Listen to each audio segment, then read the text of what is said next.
하나님께서 우리에게 주시는 말씀 고린도전서 15장 35절에서 50절까지 말씀입니다.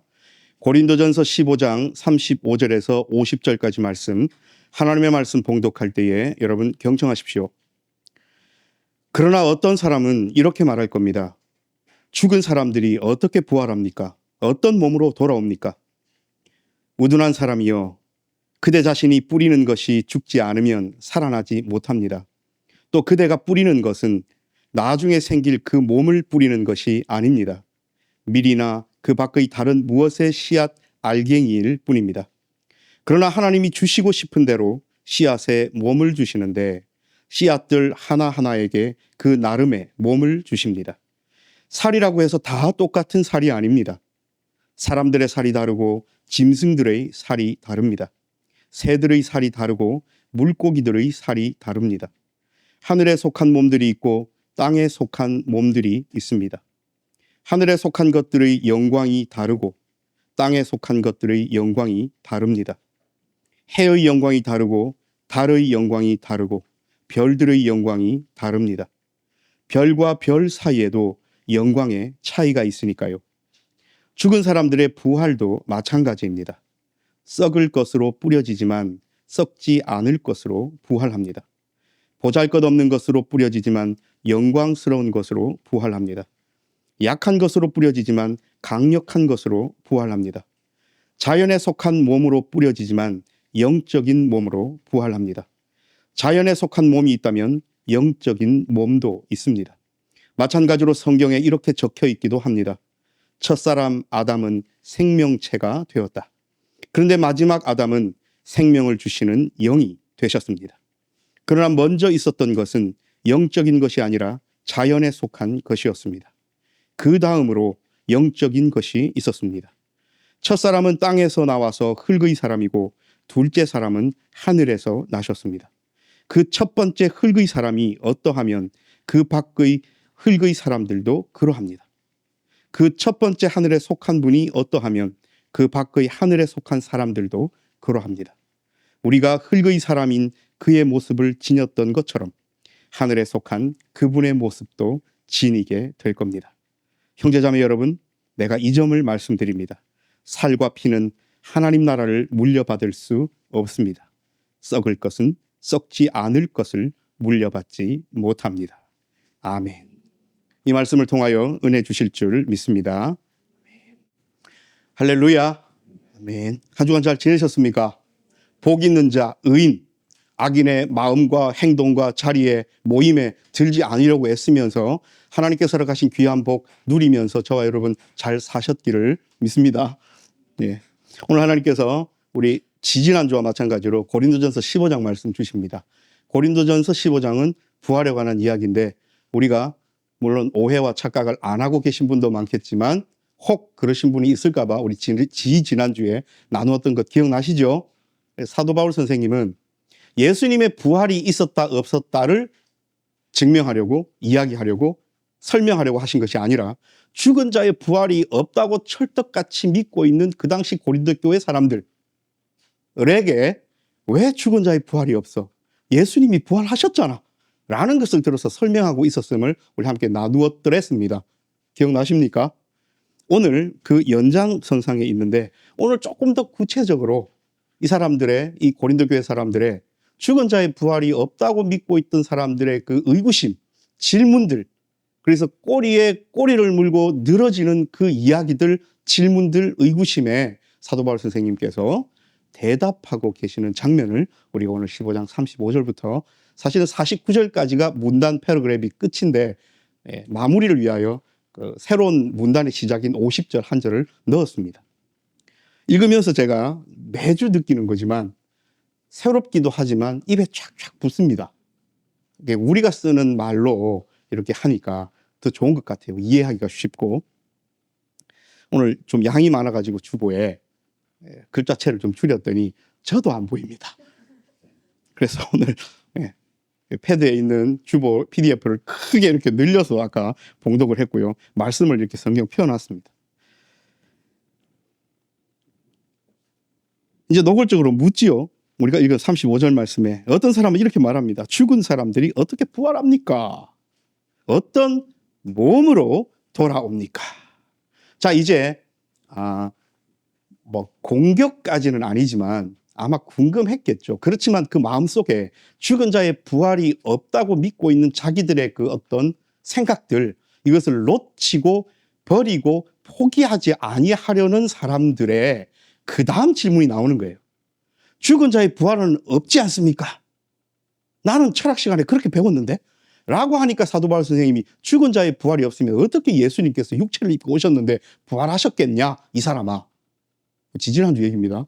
그러면서 예수님께서 부활하셨다는 것을 믿고서 당신들이 그리스도인이 되었는데 그것도 잊었느냐? 이렇게 이야기하셨어요. 근데 오늘 이 사람들이 그 주장을 놓지 않고 포기하지 않고 그 다음 질문으로 넘어가는 거예요. 그래요? 그러면 죽은 자가 부활한다 칩시다.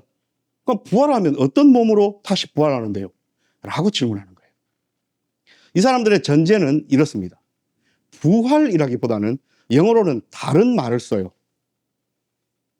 소생이라는 말로 이 사람들의 주장을 표현합니다. 그래서 이 사람들은 어떻게 생각했냐면 시신이 소생하는 것이 부활이다 라는 인식과 전제를 갖고 있습니다. 시체 안식실에서 냉장고에 넣어놨는데 갑자기 벌떡 일어나요. 이런 것을 부활이라고 생각하고 있던 고린도 교회 일부 사람들이 사도 바울 선생님에게 부활에 관하여 계속 질문하는 겁니다. 혹 이 자리에 앉은 여러분 중에 그렇게 부활을 생각하시는 분이 계십니까? 그렇다면 오해이시자 착각입니다. 왜 그러냐면 그렇게 죽었다가 그 몸 그대로 벌떡 일어나서 살아났다.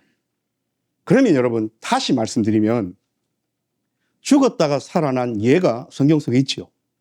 누구 생각나십니까? 그 나사로가 대표적이죠. 나사로가 죽었어요.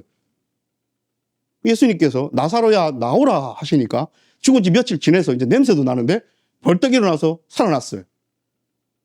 몇 번 제가 성경 공부 시간에 말씀 함께 나누면서 조금 재밌는 이야기로 말씀드린 적이 있습니다. 진정한 의미의 부활이 아닙니다. 왜요? 그 나사로 늙어서 죽었습니까? 그대로 영원히 살았습니까? 그 죽었어요. 어떻게 죽었는지 모릅니다. 병이 들려 죽었는지, 뭐 사고로 죽었는지, 늙어서 자연사했는지 모릅니다. 그러나 그 나사로 지금까지 이 땅 가운데 그 육신을 입고 살아있지 않습니다. 그래서 그것은 예수님이 살려주신 그 나사로의 다시 삶은 엄밀한 의미에서 예수 그리스도께서 먼저 첫 열매로 부활하시고 우리에게 하나님께서 주실 그 영원한 생명의 시작인 부활이라기보다는 오늘 고린도 교회 사람들이 알고 있고 깨닫고 있는 소생에 가깝습니다. 시신이 벌떡 일어나는 소생에 가까워요. 사도 바울 선생님은 우리가 장차 입게 될, 우리가 소망 가운데 살아갈 가장 큰 이유가 되는 부활을 설명하고 있습니다. 그래서 자연계의 일을 갖고 와요. 읽으시면서 다 이해되셨죠? 씨앗이 하나 있습니다. 이 씨앗을 땅에 심어요. 여러분, 땅에 심는 것을, 심는다 그러면 좀 그렇죠. 땅에 묻는 것을 우리는 뭐라고 그럽니까? 매장이죠. 사람을 땅에 묻는다. 어떨 때 묻습니까? 죽으면 땅에 묻습니다. 씨앗을 땅에 심는 것은 씨앗의 죽음입니다. 그런데 이 씨앗이 그대로 있지 않고 하나님께서는 어떻게 하신다고요? 오늘 말씀에 의하면 새로운 몸으로 변형시키고 새로운 몸을 입히십니다. 그래서 오늘 우리 작가님에게 부탁해서 애벌레와 나비를 그렸어요.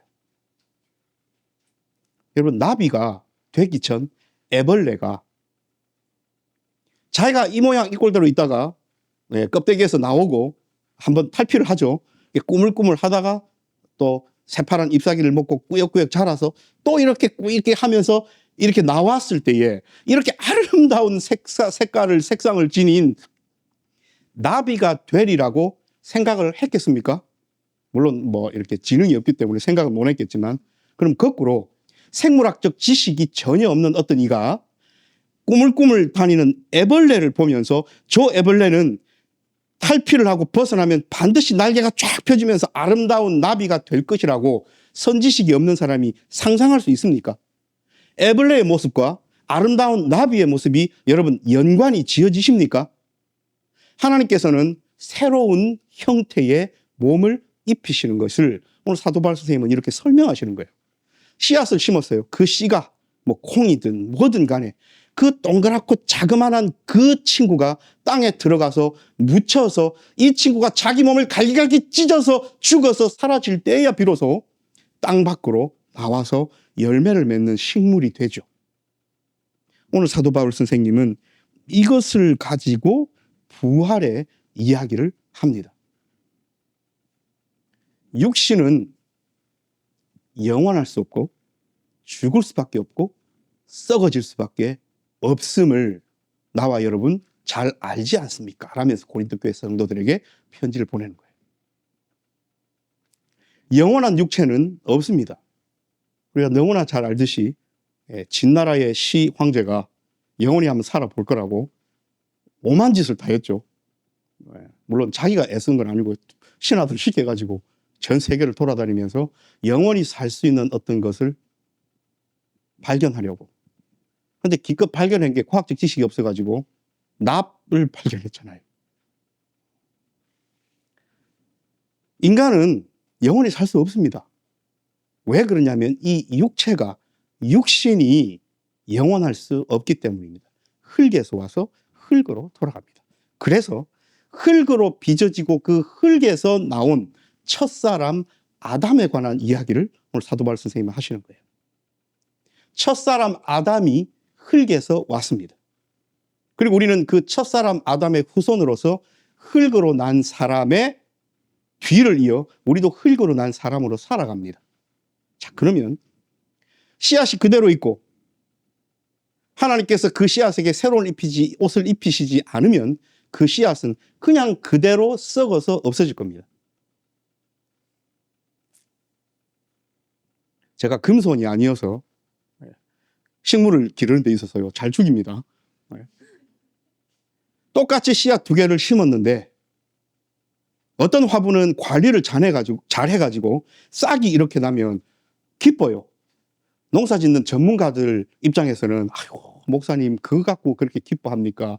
우습습니다 라고 하실 수 있지만 전문가 아닌 제 입장에서는 뭘 하나 심었는데 싹이 나면 그토록 기쁠 수가 없어요. 뭔가 제가 해낸 것 같고 뭔가 이루은 것 같고 그래요.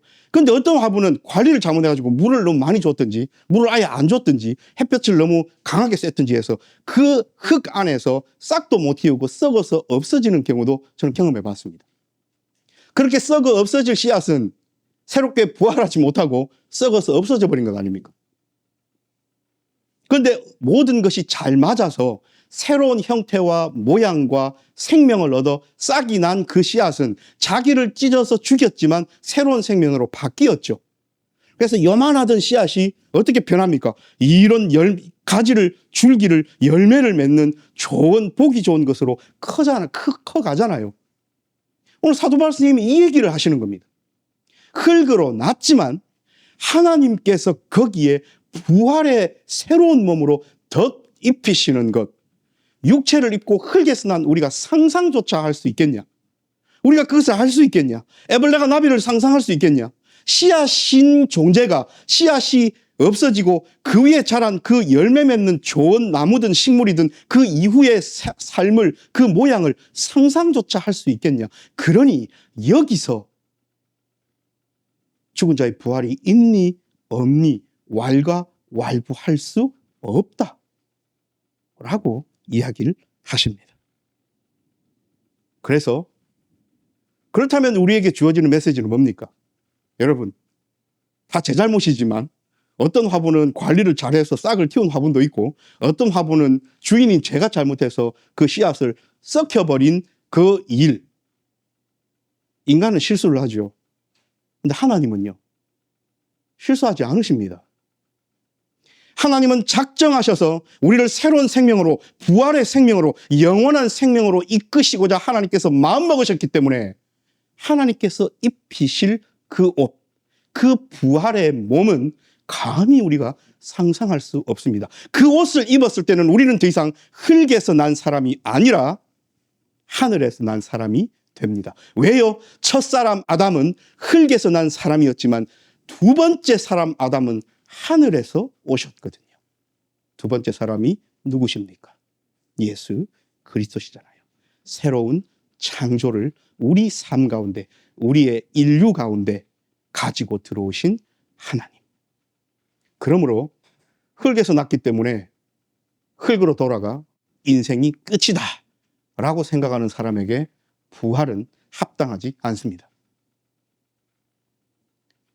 오늘 사도 바울 선생님은 부활 생명의 소중함을 이야기하시면서 죽은 자의 부활이 없다는 바깥의 가르침에 너무 마음이 쏠린 나머지, 그리고 눈이 있어도 보지 못하고 귀가 있어도 듣지 못할 거라는 이사야 선자의 말처럼 그리스도인이 되어 기독교 공동체 안에 들어왔음에도 불구하고 예수 그리스도께서 우리에게 허락하신 그 진리를 제대로 깨닫지 못하고 그저 주워들은 것, 밖에서 배운 것, 이런 것들로 머릿속이 가득 차서 사도 바울 선생님에게 계속해서 공격적인 질문을 해대는 이 사람들을 향하여 분명하게 이야기를 하시는 겁니다.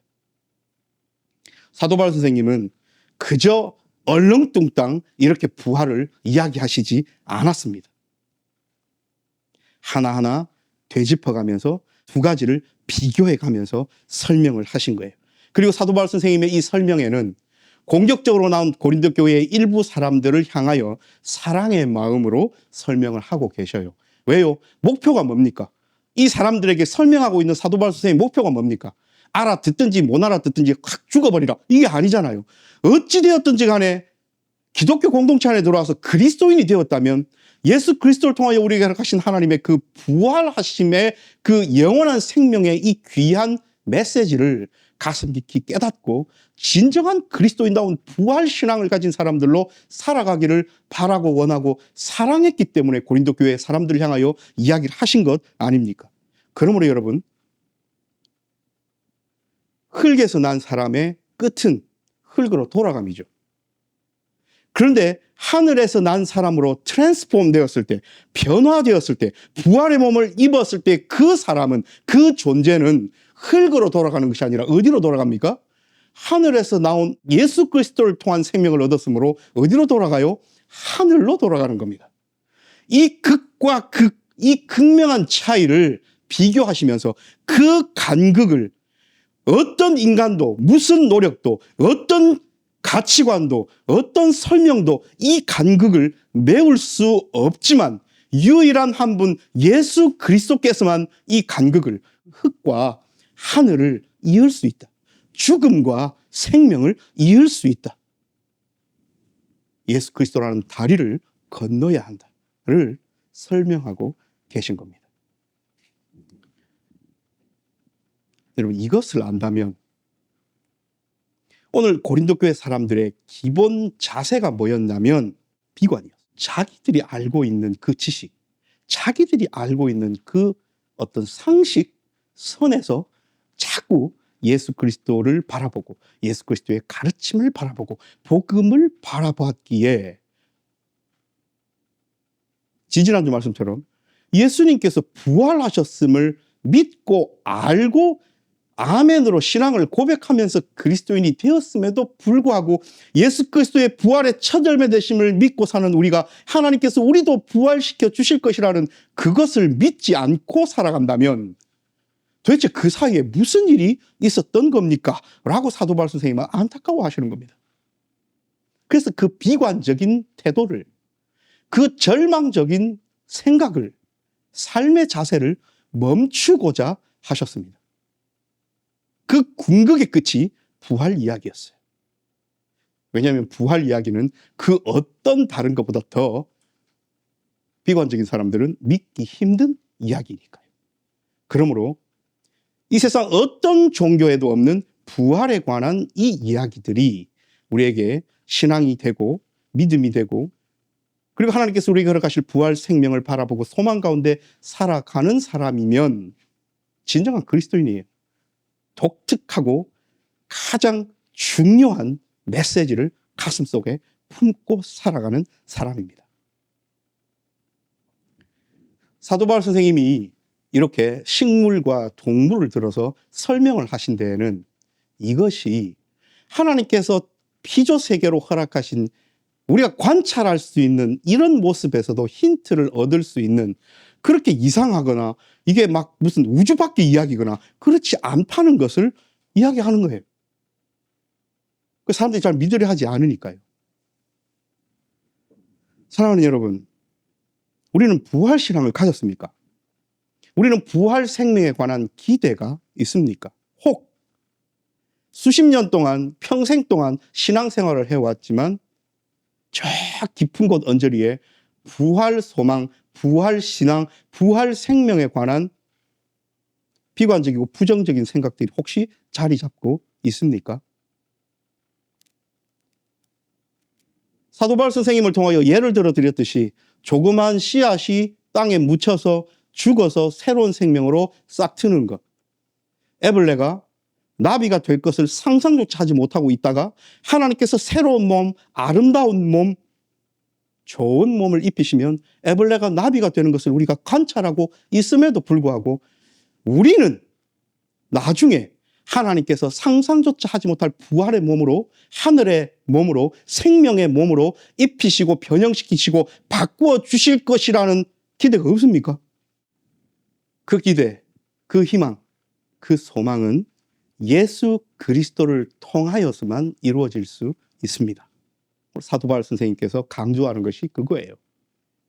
애쓴다고, 뭐 딴 거 한다고, 노력한다고 부활 생명을 쟁취할 수 있는 것이 아님을 이야기하십니다.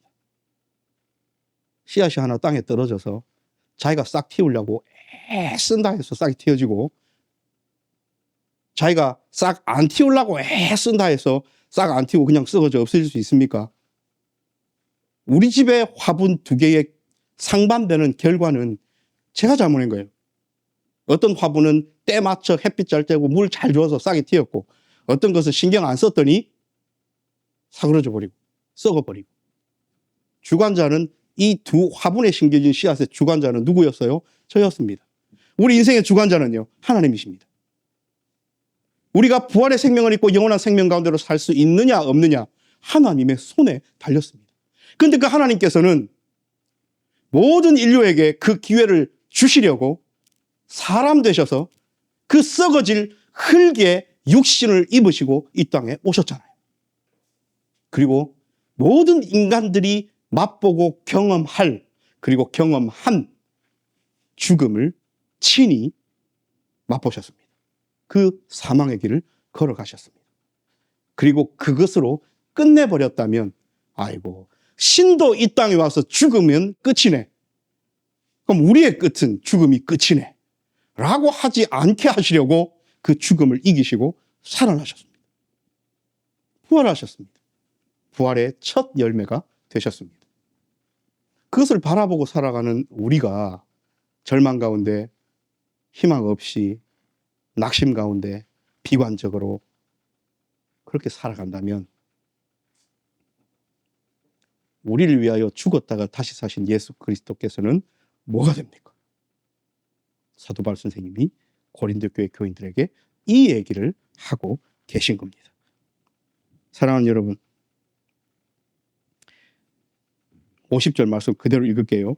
형제 자매 여러분, 내가 이 점을 말씀드립니다. 살과 피는 하나님 나라를 물려받을 수 없습니다. 썩을 것은 썩지 않을 것을 물려받지 못합니다. 이 육신은요, 하나님 나라에 합당하지 않아요. 썩어져 가잖아요. 흙으로 돌아가야 돼요. 그러면 부활한 우리에게 하나님께서 새로운 몸을 입히실 건데 저는 엄청 기대됩니다. 여러분 기대되지 않으십니까?